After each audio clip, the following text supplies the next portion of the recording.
ایک ایسا نام جسے خود قرآن کریم نے عبرت کی نشانی بنایا۔ بسم اللہ الرحمن الرحیم۔ عزیز دوستو، آج ہم وقت کی گرد جھاڑ کر اس دور میں داخل ہوں گے جہاں انسانیت نے اپنی سب سے بڑی بھول کی تھی۔ یہاں کہانی ہے ایک ایسی قوم کی جس نے ہدایت کے سورج کو اپنی آنکھوں سے دیکھا، اللہ تعالی کے نبی کی پر اسرار آواز کو سنی، مگر پھر اپنے ہی ہاتھوں اپنی تباہی کا سامان تیار کر لیا۔ ذرا تصور کیجئے، ہزاروں سال پہلے کی وہ سرزمین جہاں محل اونچے تھے، خزانے بھرے تھے اور چاروں طرف ہریالی ہی ہریالی تھی، مگر اس قوم کے دلوں میں ایک ایسا زہر گھل چکا تھا جس نے انہیں کائنات کے حقیقی مالک سے دور کر دیا۔ انہوں نے اس رب کو چھوڑ دیا جو روحوں کا امین ہے، اور ایک بے جان گونگے اور اندھے پتھر کے آگے سجدہ ریز ہو گئے۔ اس پتھر کا نام، اس بت کی حقیقت اور اس گمراہی کا خوفناک انجام کوئی معمولی قصہ نہیں ہے۔ یہ ایک ایسا نام ہے جسے خود قرآن کریم میں اللہ رب العزت نے پورے کائنات کے لیے ایک تاجیانہ وارننگ بنا کر ذکر فرمایا ہے۔ وہ نام ہے بال۔ قرآن کریم کی للکار اور حق کا سوال۔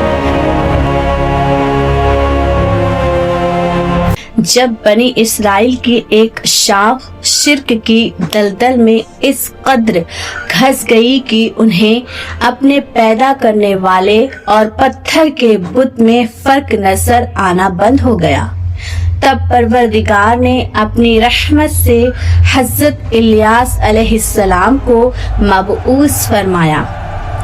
قرآن پاک کی سورہ الصافات میں اللہ تعالیٰ اس عظیم منظر کو محفوظ کرتے ہوئے ارشاد فرماتا ہے، کیا تم بال کو پکارتے ہو اور بہترین خالق اللہ کو چھوڑتے ہو؟ سورہ الصافات آیت نمبر 125۔ ذرا اس آیت کی گہرائی میں اتریے۔ یہ محض ایک سوال نہیں تھا، یہ حق کی وہ گونج تھی جس نے باطل کے سونے کے محلوں کی بنیادیں ہلا دی تھی۔ حضرت الیاس علیہ السلام اپنی قوم کے مجمع میں کھڑے ہو کر پوچھ رہے تھے کہ او نادانو، تم اس بال کے آگے ہاتھ پھیلاتے ہو جو خود اپنے وجود کا محتاج ہے؟ تم اس اللہ کو بھول گئے ہو جس نے تمہیں مٹی سے انسان بنایا، جس نے تمہارے ان باپ داداؤں کو پالا جس کا تم نام لیتے ہو۔ بال کون تھا؟ ایک جھوٹا آقا اور اس کا طلسم۔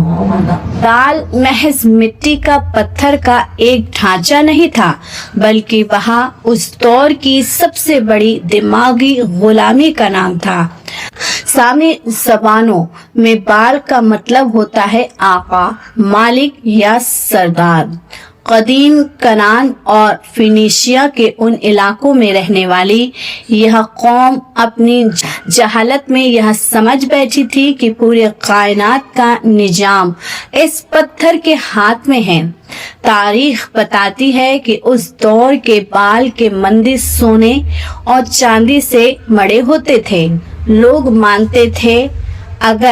مانتے تھے کہ اگر آسمان سے رحمت کی بارش برستی ہے تو وہ بال کا حکم ہے، اگر کھیتوں میں سونا اگلتی فصلیں کھڑی ہیں تو وہ بال کی عنایت ہے، یہاں تک کہ وہ بجلی اور طوفانوں کو بھی بال کا غصہ سمجھتے تھے۔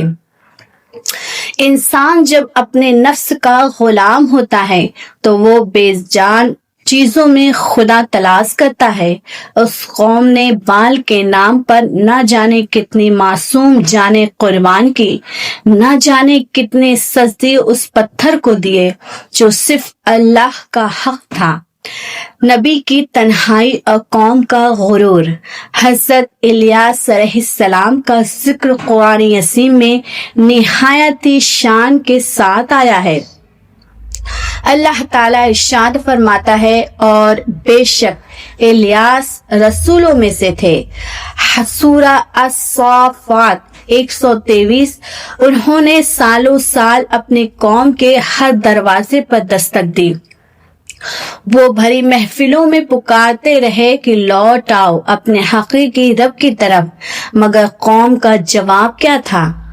تفسیر ابن کثیر کے مطابق اس وقت بال کے پجاریوں کا ایک بہت بڑا اور منظم گروہ تھا۔ تقریباً 70,000 لوگ اس بت کی غلامی میں اندھے ہو چکے تھے۔ جب حضرت الیاس علیہ السلام حق کی بات کرتے تو وہ ان کا مذاق اڑاتے، انہیں جادوگر اور جھوٹا کہا گیا۔ حالات یہاں تک پہنچ گئے کہ اللہ تعالیٰ نے نبی کو قتل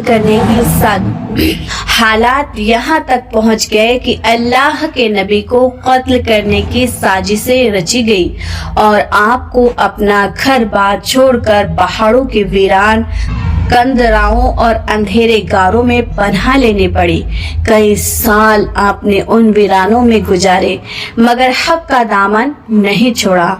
عذاب الہی جب بال کا غرور مٹی میں ملا، جب ظلم اور شرک کی حد ہو گئی تو اللہ تعالیٰ کی غیرت حق میں آئی۔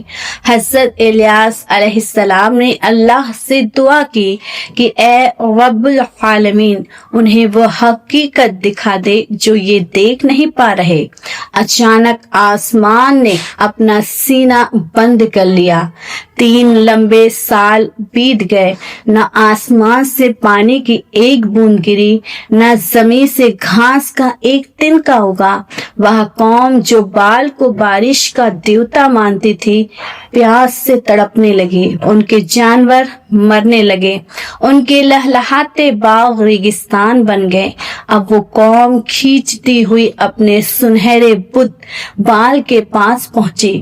ہزاروں پجاریوں نے مل کر چلایا، اے بال ہمیں بچا لے، اے بال بارش برسا دے۔ انہوں نے اپنی خالیں چیر لی، روئے، گڑ گڑائے، مگر وہ پتھر کا بت خاموش تھا۔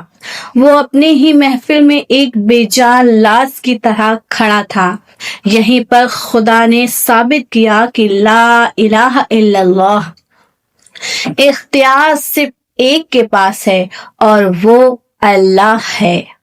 تباہی اور عبرت۔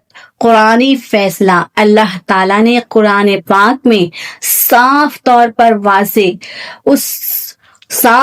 پر اس انجام کا نقشہ کھینچا ہے، تو انہوں نے جھٹلایا تو یقیناً وہ عذاب میں حاضر کیے گئے۔ سورہ الصافات آیت نمبر 127۔ آسمان سے ایک ایسی کڑک اور زمین سے ایسا عذاب آیا کہ وہ گھمنڈی قوم، ان کے عالیشان محل اور ان کا وہ سونے کا بال سب راکھ کے ڈھیر میں مل گئے۔ آج تاریخ کے کسی ملبے میں بھی اس قوم کا نشان نہیں ملتا، لیکن حضرت الیاس علیہ السلام کا نام آج بھی ہر قوم کی زبان پر ہے۔ اللہ تعالیٰ ارشاد فرماتا ہے، سلام ہو الیاس پر، ہم نیکوں کو ایسا ہی بدلہ دیتے ہیں۔ آج کا سبق، کیا بال آج بھی ہمارے درمیان ہے؟ میرے پیارے عزیز دوستو، یہ داستان صرف کسی گزری ہوئی قوم کا قصہ نہیں ہے، بال ایک سوچ کا نام ہے۔ جب ہم اللہ کو چھوڑ کر اپنی دولت پر اندھا بھروسہ کرنے لگتے ہیں تو وہ ہمارا بال بن جاتا ہے۔ جب ہم اللہ کے حکم کے مقابلے میں دنیا کے جھوٹے سہاروں کو بڑا سمجھتے ہیں تو ہم اسے شرک کی راہ پر ہوتے ہیں۔ پتھر کے بت کو حضرت الیاس علیہ السلام کے دور میں ٹوٹ گئے تھے، پتھر کے بت تو حضرت الیاس علیہ السلام کے دور پہ ٹوٹ گئے تھے، مگر آج ہمارے سینوں کے اندر نہ جانے کتنے بت پل رہے ہیں۔ حضرت الیاس علیہ السلام کی زندگی ہمیں سکھاتی ہے کہ پوری دنیا آپ کے خلاف ہو جائے، اگر آپ اللہ تعالیٰ کے ساتھ ہیں، اللہ کے ساتھ ہیں تو جیت آپ کی ہی ہوگی۔